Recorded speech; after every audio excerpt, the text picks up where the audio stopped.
Hello, I'm Paul Weston. Now, the idea of the government carrying out an inquiry into what they call the grooming gangs is a gargantuan fraud. They can't honestly do it because it incriminates so many politicians over the years. The British government's tried to suppress the truth behind the rape of vulnerable young English girls by Muslim men for decades. And all of our politicians are complicit, all of them, both Labour and Conservative. And here's Crown Chief Prosecutor Nazir Afzal talking to the BBC's Caroline Quinn in 2018, where he basically admits this.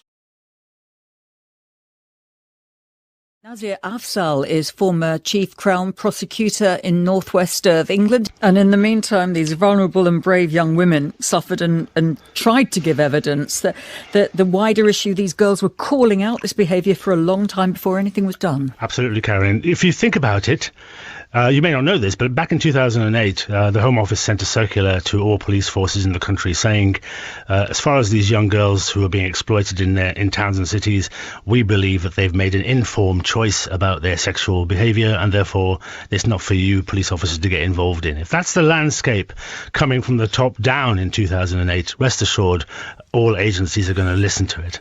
Now, the interesting thing about that clip is that I saved the BBC iPlayer clip years ago, and when I went to find it, I got a 404 because the BBC had taken it off. But I did find this on a YouTube channel, and I'll link to it below.